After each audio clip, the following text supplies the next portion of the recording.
আসসালামু আলাইকুম। খামেনিকে ঠেকাতে ইসরায়েলের গোপন রহস্য ফাঁস করে দিল কানাডা। এই যে ইরানে আজকে 2 সপ্তাহ থেকে যে ব্যাপক বিক্ষোভ চলতেছে, যে সহিংসতা চালাচ্ছে বিক্ষোভকারীরা, যে সহিংস রূপ নিয়েছে এই বিক্ষোভ, এটার পিছনে যারা জড়িত এদের একটা বিশাল নেটওয়ার্ক আছে। গত কয়েক মাস থেকে এই নেটওয়ার্কটা কাজ করতেছে, একটা ডিজিটাল প্ল্যাটফর্ম তৈরি করছে এরা, করে ইরানের জনগণকে উস্কে দিচ্ছে এই সরকার বিরোধী বিক্ষোভ করার জন্য। এই যে এখন এই এত সহিংসতা দেখতেছেন, এত বিক্ষোভ ছড়িয়ে পড়ছে, যেটা পুরো বিশ্বে আলোচিত হচ্ছে। এখন ইরানের এই বিক্ষোভটা পুরো বিশ্বব্যাপী ব্যাপক আলোচিত হচ্ছে, কারণ এটা এখন সরকার বিরোধী আন্দোলনের রূপ নিয়েছে। 1979 সালের পর ইরান এত বড় বিক্ষোভে এবং ইরানের সরকার এত বড় চ্যালেঞ্জের মুখে পড়েনি। খামেনি সরকার এত বড় চ্যালেঞ্জের মুখে পড়েনি। এত বিশাল আকারে বিক্ষোভ কখনো হয়নি।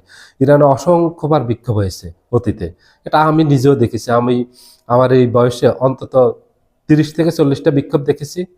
এগুলি হয়েছে, একটা পর্যায়ে গিয়ে এগুলি শেষ হয়ে গেছে। 3-4 দিন ছিল, 4-5 দিন ছিল, তারপর শেষ। তারপরে আর এই বিক্ষোভের অস্তিত্ব ছিল না। কিন্তু এই 2 সপ্তাহে যে বিক্ষোভ চলতেছে, এবং এই বিশেষ করে 1 সপ্তাহ যেভাবে সহিংস রূপ ধারণ করছে এই বিক্ষোভ, এটার পিছনে আমেরিকা, ইসরায়েল, ইউরোপের একটা মেটিকুলাস ডিজাইন আছে। এই ডিজাইনে এই আন্দোলনটাকে সহিংস রূপে এই এখান পর্যন্ত নিয়ে আসছে, যাদের ইন্ধনে, যাদের ষড়যন্ত্রে, যাদের সহযোগিতায়, সেটা হলো ইসরায়েল। এই গোমরটা ফাঁস করে দিয়েছে কানাডার টরন্টো বিশ্ববিদ্যালয়ের একটা গবেষণা প্রতিষ্ঠান, দ্য সিটিজেন। তারা গবেষণা করে দেখছে, তাদের গবেষণায় প্রমাণিত হয়েছে যে একটা ডিজিটাল প্ল্যাটফর্ম তৈরি করছে ইসরায়েল এই ইরানের সরকার পতনের জন্য। এটা নিয়ে গত কয়েক মাস থেকে তারা কাজ করতেছে। এই প্ল্যাটফর্মের মাধ্যমে জনগণের মাঝে গুজব ছড়াচ্ছে, মিথ্যা ছড়াচ্ছে, প্রপাগান্ডা ছড়াচ্ছে, জনগণকে উস্কে দিচ্ছে সরকারের বিরুদ্ধে আন্দোলন করার জন্য, সরকারের বিরুদ্ধে বিক্ষোভ করার জন্য, এবং বিভিন্ন প্রতিষ্ঠান আক্রমণ করার জন্য, সেনাবাহিনী, সেনানিবাস আক্রমণ করার জন্য, পুলিশ স্টেশনগুলি আক্রমণ করার জন্য, যারা আইন শৃঙ্খলা নিয়োজিত তাদের এই যেখানে থাকে, যেগুলি তাদের আবাসস্থল, সেগুলি আক্রমণ করার জন্য। এই জন্য এত ব্যাপকভাবে এটা ছড়িয়ে পড়ছে। এটার অর্থায়ন করছে ইসরায়েল। একেবারে নিখুঁত পরিকল্পনা এটা অগ্রসর হয়েছে, যেটা ইরানের সরকার বুঝতে পারেনি। প্রথম দিকে সরকার বুঝতে পারছে 1 সপ্তাহ হয়েছে। এই জন্য সরকার বিক্ষোভকারীদেরকে প্রথম চেয়েছে শান্ত করার জন্য, শান্তভাবে এই বিক্ষোভ দমন করার জন্য সরকার অত কঠিন অবস্থানে যায়নি। যখন গতকালকে বিক্ষোভকারীরা একেবারে সকল রেকর্ড অতীতের ভেঙে দিল, অতীতে কখনোই ইরানে কোনো মসজিদে আক্রমণ করা হয়নি, মাদ্রাসায় আক্রমণ করা হয়নি, স্কুল কলেজে আক্রমণ করা হয়নি, হাসপাতালে আক্রমণ করা হয়নি, বেসরকারি ব্যবসা প্রতিষ্ঠানে আক্রমণ করা হয়নি। যখন গতকালকে এগুলি ঘটছে, গত কয়েকদিনে ইরানের পুরো ইরান জুড়ে কয়েকশো মসজিদে আক্রমণ করছে। মসজিদে কেন আক্রমণ করবে? মাদ্রাসায় কেন আক্রমণ করবে? শিক্ষা প্রতিষ্ঠানে, স্কুল কলেজ বিশ্ববিদ্যালয় এগুলিতে আক্রমণ করবে কেন? হাসপাতালে কেন আক্রমণ করবে? বেসরকারি ব্যবসা প্রতিষ্ঠানে কেন আক্রমণ করবে?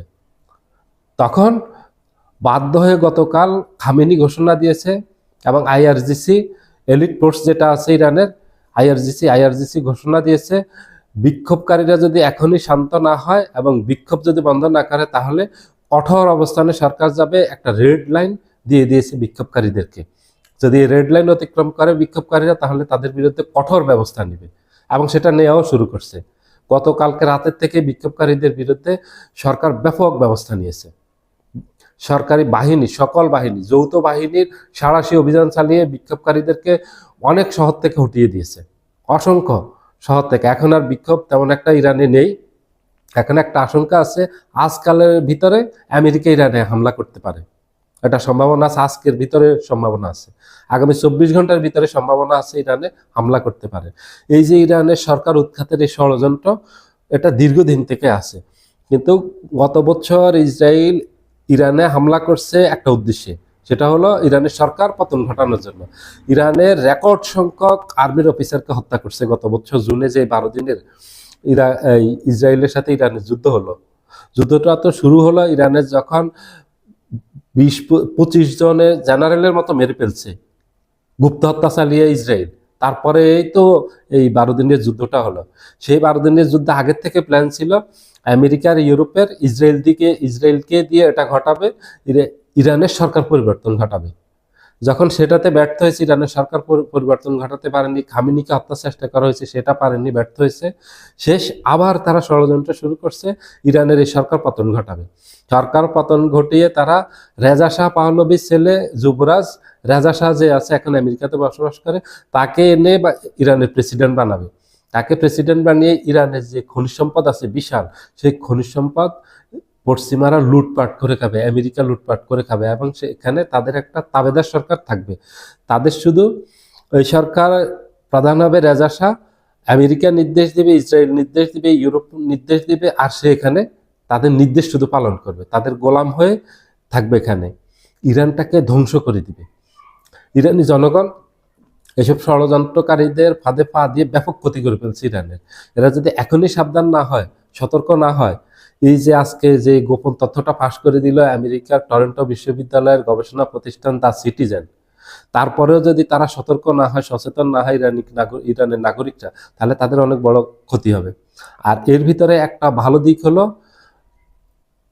খামেনির সমর্থনে এবং সরকারের সমর্থনে খামেনির যেসব সমর্থক আছে তারা রাস্তায় নেমে তারা আন্দোলন করছে বিক্ষোভকারীদের বিরুদ্ধে এবং পশ্চিমা শক্তির বিরুদ্ধে, পশ্চিমা ষড়যন্ত্রের বিরুদ্ধে। এটা একটা পজিটিভ দিক ইরানের জন্য। ইরান এখন একটা স্টেবল অবস্থায় চলে আসবে। এখন আমেরিকা পায় তারা করতেছে ইরানে হামলা চালানোর জন্য। এই হামলাটা হয়তো চালাতে পারে আগামী 24 ঘন্টায়। যদি চালায় হয় আমেরিকা ইরানে, এটা অনেক বড় ভুল করবে। আমেরিকা ইরানের সরকার পরিবর্তন ঘটাতে পারবে না। ইরান কোনো ভেনিজুয়েলা না, ইরান অন্য দেশ না, ইরাক না। কারণ ইরানিরা খুব সংগঠিত, এবং ইরানের এই যে বর্তমান যে সরকার আছে অথবা খামেনি আছে, খামেনির কথাই শেষ কথা। খামেনির কথা যা বলবে উনি, ওটাই হলো ইরানের শেষ কথা। এই খামেনি যতদিন আছে ইরানের সরকারের পরিবর্তন কোনো অবস্থাতে হবে না। এবং খামেনি একটা নেতৃত্ব তৈরি করে গেছেন। ওই খামেনির পরে যিনি আসবেন উনিও খামেনির মতো করে ইরানকে নেতৃত্ব দিবেন। পশ্চিমা শক্তির কাছে, ইউরোপ আমেরিকার কাছে, ইসরায়েলের কাছে তারা মাথা নত করবে না। তারা খামেনির মতো করে দেশটাকে পরিচালনা করবেন। খামেনি সেই ব্যবস্থা করে গেছেন। খামেনিকে হত্যা করা হলে ইরানের কোনো ক্ষতি হবে না, কারণ সরকার ব্যবস্থা সেইভাবে আছে। এবং সামরিক বাহিনী যতক্ষণ পর্যন্ত খামেনির বিপক্ষে না যাবে ততক্ষণ পর্যন্ত ইরানের কোনো সরকারের পতন ঘটবে না।